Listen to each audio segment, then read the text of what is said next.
घमंडी बहू कैसे बनी अंधी। देविका अपने माता पिता की बहुत लाडली बेटी थी और उसके 3 बड़े भाई भी अपनी बहन से बहुत प्यार करते थे। कोई भी चीज मांगने पर उसी वक्त सामने हाजिर हो जाती थी। पूरे घर में देविका का रौब था। पूरे परिवार और नौकरों पर राजकुमारी की तरह हुक्म चलाती थी देविका, और स्कूल में भी उसका पूरा रौब था। बड़े घर की लाडली जो थी वह, ऐसे ही उसने कॉलेज में दाखिला लिया। उसके ठाट बड़ी गाड़ी में आना जाना, हर दिन नया फैशन देखकर हर कोई उससे दोस्ती करना चाहता था। थोड़े ही दिनों में उसके बहुत से दोस्त बन गए। पूरे कॉलेज में उसे अपनी ही एक पहचान थी। इन दिनों उसके घर एक रिश्ता आया। खानदानी लोग थे और पापा की पुरानी जान पहचान थी उनके साथ। देविका के साथ कोई जबरदस्ती नहीं थी, पर देविका ने फिर भी हाँ कर दी, क्योंकि वह अपने परिवार से बहुत प्यार करती। वह जानती थी कि वह लोग उसका अच्छा ही सोचेंगे। लड़के का नाम राघव था। राघव काफी पढ़ा लिखा और समझदार लड़का था। ससुराल वाले भी बहुत अच्छे थे। ससुराल में देविका की जगह वैसी ही थी जैसी कि मायके में। कोई भी कार्य देविका की सलाह के बिना नहीं होता था, और वह बहुत जल्द ही सबकी लाडली बहू बन गई। फिर उसके घर एक बेटे का जन्म हुआ, जिसका नाम रॉकी रखा गया था। देविका को जान से भी प्यारा था। पोता पाकर ससुराल वाले तो फूले नहीं समाते थे। देविका कभी कभी सोचती थी कि उसकी किस्मत कितनी अच्छी है, उसका हर अपना उसे कितना प्यार करता है। चाहे जीवन में कैसा भी समय आए, मेरे अपने हमेशा मेरे साथ है। मैं कभी अकेली नहीं हो सकती। कितनी खुशकिस्मत हूँ मैं। पर शायद देविका की खुशियों को उसकी अपनी ही नजर लग गई थी। एक दिन वह मायके जाने की जिद कर बैठी। राघव को भी बहुत काम था, लेकिन वह फिर भी उसे ले गया। अचानक रास्ते में उनकी गाड़ी अन्य गाड़ी से टकरा गई, और देविका,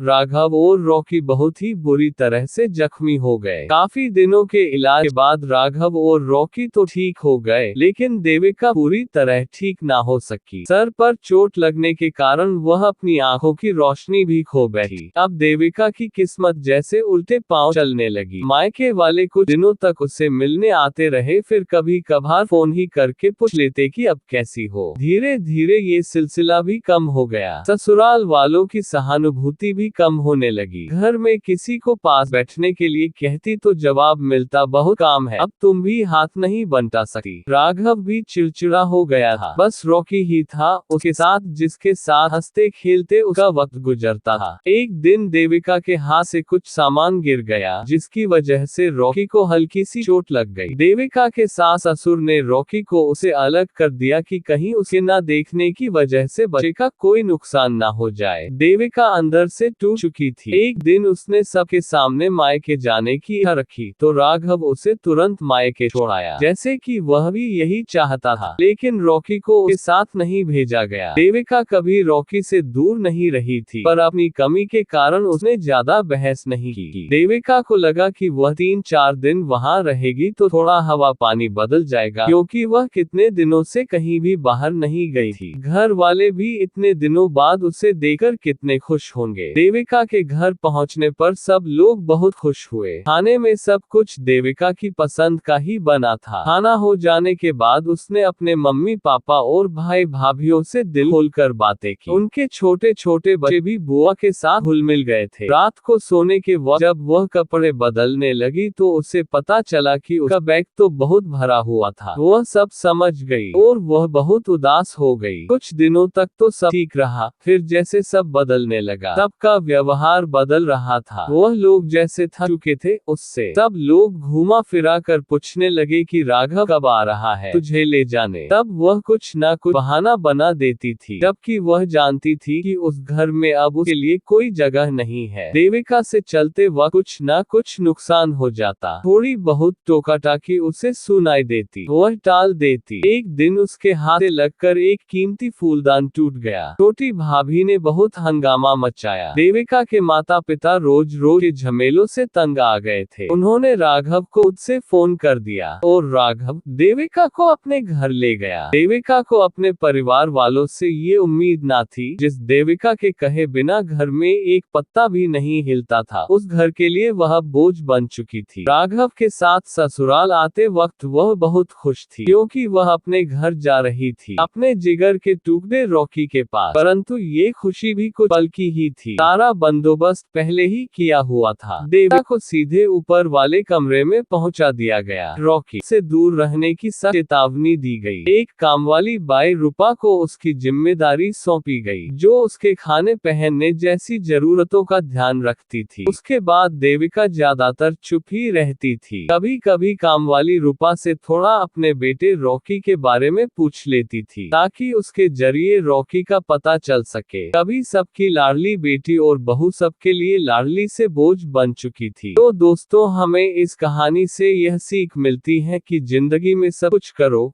परंतु कभी घमंड नहीं करना चाहिए, क्योंकि घमंड एक दिन आपकी असली औकात दिखा ही देता है।